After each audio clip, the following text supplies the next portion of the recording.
చిరంజీవి గారి అప్పటికి ఇప్పటికి అంటే ఒక సెకండ్ వచ్చేసరికి మళ్ళీ బ్యాక్ వచ్చేసరికి 150 నుంచి ఆయన చూసినప్పుడు వచ్చి ముందర అందరూ అనుకున్నది ఏంటంటే ఈయన ఏం చేస్తారు, ఎలా చేస్తారు, రకరకాలు వచ్చాయి. ఫ్యాన్స్ కొన్ని పాజిటివ్ వచ్చాయి, నెగిటివ్. కానీ 150 తర్వాత మళ్ళీ అదే ఎనర్జీ కనిపించింది. మళ్ళీ అదే ఎనర్జీ అండి. లెట్స్ డూ కుమ్ముడు సాంగ్ ఎవడైనా కూర్చొని ఉన్నాడా? ఒక్కొక్కరు లేచి మొత్తం పేపర్లు ఉన్న పేపర్లన్నీ ఎగరేసి వాళ్ళు కూడా డ్యాన్స్లు వేసేసి. ఎందుకంటే పాలిటిక్స్ 9 years ఒక వ్యక్తి ఒక నంబర్ 1 పొజిషన్లో ఉన్న ఒక వ్యక్తి 9 years మనకి సినిమాల్లో కనిపించకపోతే ఒక్కసారిగా 150 సినిమా చేస్తున్నప్పుడు చాలామంది ఫ్యాన్స్ థియేటర్ బయటకు వచ్చి ఎమోషనల్ అయ్యారు. అసలు మామూలుగా కాదు, చాలా ఎమోషనల్ అయ్యారు. అంటే ఆ వ్యక్తిని అంతలా ఆరాధించారనమాట.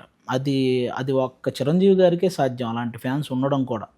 9 years ఆయన అలా పాలిటిక్స్లోకి వెళ్ళినా కూడా ఆ ఫ్యాన్ బేస్ 1% కూడా తగ్గలేదు.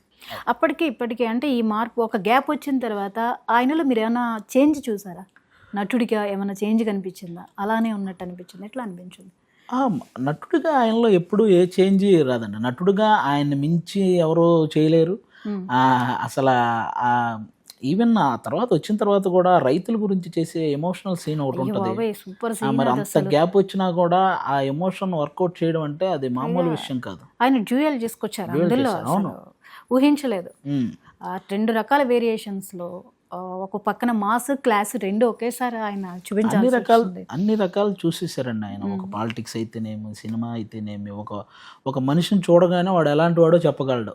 అలా అంత ఇది ఉంది చిరంజీవి గారికి. ఒక మనిషి వాడి బిహేవియర్ని బట్టి, వాడి ఇదిని బట్టి ఆడేంటో చెప్పేయగలుగుతాడు. అంత జీవితాన్ని ఆల్రెడీ నేర్చుకొని ఉన్నారు వాళ్ళు. చిరంజీవి గారిలో మీకు బాగా నచ్చిన క్వాలిటీ ఏంటి? అన్నీ అని చెప్పకండి. బేసిక్గా నాకు పవన్ కళ్యాణ్ గారైనా చిరంజీవి గారైనా నచ్చేది ఫస్ట్ హెల్పింగ్ నేచర్ అండి. అది అసలు బేబత్సం. ఈ రోజుల్లో సంపాదించడం ఎవడైనా సంపాదిస్తారండి కొంచెం కష్టపడితే, కానీ ఆ సహాయం చేసే మనసు ఉండడం అనేది చాలా గొప్ప విషయం. దేవుడు అందరికీ అన్ని రకాలుగా ఆపర్చునిటీస్ ఇవ్వకపోవచ్చు. అలాంటి మనకి ఎక్కువ ఆపర్చునిటీ ఇచ్చినప్పుడు ఆ లేనోడికి ఎవరికైతే మనం ఆ పెట్టే ఇది ఉంటుందో అది చాలా ఏముందో, డ్యాన్స్ పరంగా ఎంతమందిని ఇన్స్పైర్ చేసినా, లేకపోతే నటన పరంగా ఎంతమంది ఇన్స్పైర్ చేసినా, లేకపోతే పాలిటిక్స్ పరంగా ఎంతమంది ఇన్స్పైర్ చేసినా అది వాళ్ళకు ఉపయోగం. ఎవరైతే ఇన్స్పైర్ అవుతారో వాళ్ళ వరకే ఉపయోగం. కానీ ఈ హెల్పింగ్ నేచర్ అనేది ఇన్స్పైర్ చేయడం అనేది చుట్టూ అందరికీ ఉపయోగపడుద్ది. కాబట్టి ఆ విషయంలో వాళ్ళిద్దరికి ఎప్పుడూ హ్యాట్స్ ఆఫ్ చెప్పుకోవాలి.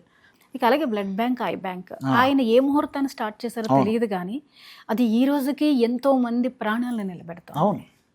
అది ఇంకా మీ అభిమాన నటులు మీలాంటి వారు ఇంకా యాక్టివ్గా పార్టిసిపేట్. అవును, మేము ప్రతిసారి ఆ బ్లడ్ బ్యాంక్ రిలేటెడ్ ఏది జరిగినా కానీ మేము అక్కడికి వెళ్తాము. చాలామంది వెళ్ళాం కూడా. వాళ్ళందరినీ ఆ బ్లడ్ ఇచ్చిన వాళ్ళని మేము అందరం పలకరించి, వాళ్ళందరూ ఒక్కొక్కరు 100 సార్లు 150 సార్లు ఇచ్చిన వాళ్ళు ఉన్నారు. అందులో కూడా రికార్డ్స్ ఉన్నాయి చాలామందికి. మెగాస్టార్ గారు అంటేనే రికార్డ్స్. ఆయన ఈ రక్తదాన శిబిరంలో రక్తం ఇచ్చే వాళ్ళు కూడా రికార్డ్స్ చెప్తుంటారు మాకు. సార్ నేను ఇది ఇన్ని నెలలు ఇచ్చాను, నేను ఇన్ని సంవత్సరాల నుంచి ఇస్తున్నాను, నా రికార్డ్ ఇది అని చెప్పి ఇలా వాళ్ళు గర్వంగా చెప్తుంటారు. ఎంత ఆనందంగా చెప్తుంటారు వాళ్ళు ఆ మాట.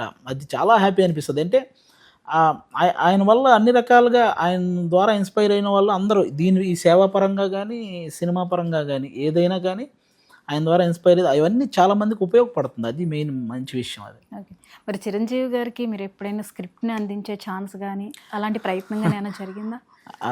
అలా అంటే దానికి ఇంకా మనం చాలా టైం కేటాయించాలి, అది చాలా వర్క్ చేయాలి. అలాంటి సందర్భం వచ్చి చేయాలనుకుంటే మాత్రం ఇంకా అంతకంటే హ్యాపీనెస్ ఎవరికైనా ఏముంటుంది.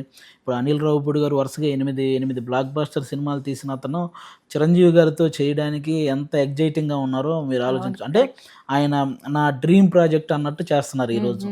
అంటే చిరంజీవి గారితో చేయాలని ప్రతి ఒక్కరికి, వాళ్ళు ఎన్ని హిట్లైనా కొట్టనివి, ఆయనతో చేయాలన్న ఇది ప్రతి ఒక్కరికి ఉంటుంది. ఎందుకు ఎగ్జాంపుల్ ఇప్పుడు మహేష్ బాబు గారు, కృష్ణ గారు కాకుండా ఆయనకు నచ్చిన హీరో ఎవరు అంటే మెగాస్టార్. ప్రభాస్ గారు, కృష్ణరాజు గారు కాకుండా ఆయనకు నచ్చిన హీరో ఎవరంటే మెగాస్టార్. ఇంకా అల్లు అర్జున్ గారు ఆబ్వియస్లీ మెగాస్టార్. ఇట్లా ప్యాన్ ఇండియా స్టార్లు కూడా మెచ్చిన ఒకే ఒక్క స్టార్ మెగాస్టార్. అంటే నేను ఒక మాటలో చెప్పాలంటే ఈ తెలుగు సినిమా అంటే గౌరవంగా నమస్కారం పెట్టేలా చేసింది నందమూరి తారక రామారావు గారు అయితే, తెలుగు సినిమా అనగానే గర్వంగా శాల్యూట్ కొట్టేలా చేసింది చిరంజీవి గారు. ఆ విషయంలో ఇంకా ఆయన సెకండ్ ఇన్నింగ్స్లో ఒక్కొక్క సినిమాని సెలెక్టివ్గా వెళ్తున్నారు. Hmm. అంటే సేమ్ ఒకేలా ఉండకుండా ఒక మాస్ చేశారు. అవును. God father is different, 150 is different, అన్నీ డిఫరెంట్గా వస్తున్నాయి. ఇప్పుడు సైరా ఒకటిది, అది కంప్లీట్గా ఇంకా అసలు ఫ్యాన్స్ అవును. లాస్ట్లో ఏడిపించేశారు అనుకోండి ఆయన. ఇప్పుడు విశ్వంబర ఆ పాత్రలో ఆయన చాలా కొత్తగా కనిపిస్తున్నారు. ఇంకా చిరంజీవి గారి గురించి చెప్పక్కర్లేదు అనుకోండి. మీకు ఆయన్ని ఆ పాత్రలో చూసినప్పుడు ఆ ట్రైలర్స్లో చూసారు కదా, ఏమనిపించింది? ఆ మూవీ మీద మీ అంచనాలు ఏంటి? కంపల్సరీ అండి. విశ్వాంబర కూడా అది ఒక విజువల్ ఎక్స్పీరియన్స్ అవుద్దని నేను అనుకుంటున్నాను. ఒక హాఫ్ అంతా మనకు ఒక కొత్త లోకాన్ని చూపిస్తారు నాకు తెలిసి ఆ సినిమాలో. ఓకే. దానికోసం అందరూ కూడా ఆ విజువల్ ఎక్స్పీరియన్స్ని బాగా ఎంజాయ్ చేస్తారు. ఇంకా చిరంజీవి గారు ఆటోమేటిక్గా ఆయన టైమింగ్, ఆయన నటన గురించి మనం చెప్పక్కర్లేదు. దాని తర్వాత మనం బాగా ఎగ్జైటింగ్గా ఎదురు చూస్తుంది అనిల్ రావిపూడి గారి సినిమా. కరెక్ట్.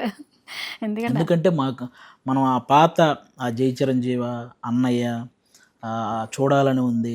ఆ టైంలో ఆయన చేసిన కామెడీ టైమింగ్ అవి ఉంటాయి కదా, అవును. ఆ టైమింగ్ కానీ అలాగే డాడీ సినిమాలో ఆయన పాపతో చేసిన ఎమోషనల్ పర్ఫార్మెన్స్ కానీ, ఆ టైప్ ఆఫ్ అలాంటి ఎమోషన్, ఈ కామెడీ, యాక్షన్ ఇవన్నీ. అందుకే అనిల్ రావిపూడి గారు ఆల్రెడీ చెప్పారు, ఇది out and out comedy movie కాదు, ఇందులో చిరంజీవి గారి నుంచి ఎవరు ఏమైతే కోరుకుంటున్నారో అవన్నీ, అంటే ఎమోషను, కామెడీ, యాక్షను అన్నీ సమపాలల్లో ఉండే సినిమా అని చెప్పి ఆల్రెడీ హింట్ ఇచ్చేశారు.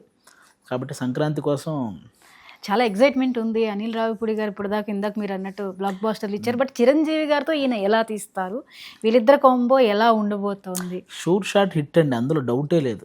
అది కంపల్సరీ ఈ సంక్రాంతికి ఫ్యామిలీస్ మొత్తం థియేటర్లో బేభత్సంగా ఎంజాయ్ చేసే సినిమా అవుద్ది. దాని తర్వాత ఆల్రెడీ ఓదెల శ్రీకాంత్ గారు బ్లడ్ షేడ్ ఇలా పెట్టి అది కూడా వదిలేరు. అది ఇంకా ఆ మాస్ ఊచకోత చిరంజీవి గారు చాలా రోజులైంది అలా చూసి కూడా. ఇంకా వెయిట్ చేయాలి. ఇంకా వరుసగా ఉంటాయి చిరంజీవి గారి నుంచి మనకి బ్లాక్ బస్టర్స్, ఇక లోడింగ్. అంటే అనిల్ రావిపూడి గారి మూవీలోంచి మనం ఏమన్నా చిరంజీవి గారిని కొత్తగా చూసే ఛాన్సెస్ ఏమన్నా? కంపల్సరీ అండి. అనిల్ రావిపూడి గారు ఒక హీరోని ఆయన ఒక ఫ్యాన్గా చూసి చేస్తారనమాట సినిమా. ఆయన చిన్నప్పటి నుంచి చిరంజీవి గారిని థియేటర్లో చూసినప్పుడు ఎలా ఎంజాయ్ చేసేవాడు, చిరంజీవి గారు ఏ సీన్ చేస్తే ఆయన విజిల్ వేసేవాడు, చిరంజీవి గారు ఏ డ్యాన్స్ చేసినప్పుడు ఆయన పేపర్లు ఎగరేసాడు, ఇవన్నీ దృష్టిలో పెట్టుకునే డైరెక్షన్ చేస్తారు. అందుకే ఆయన చెప్పాడు కదా, నాకు సినిమా అంటే ఇలా ఉండాలి, స్క్రీన్ ప్లే ఇలాగే వెళ్ళాలి, నాకు ఇలాంటివి ఏమి ఉండవు, నేను ఒక థియేటర్లో ఒక ఆడియన్గా నేను ఏవైతే ఎంజాయ్ చేస్తానో నేను తీసే సినిమా కూడా ప్రతి ఆడియన్ ఎంజాయ్ చేసేలా తీస్తాను. ఆ విధంగానే ఆటోమేటిక్గా చిరంజీవి గారిలో అన్ని టైమింగ్లు మనం చూస్తాం ఆ రోజు.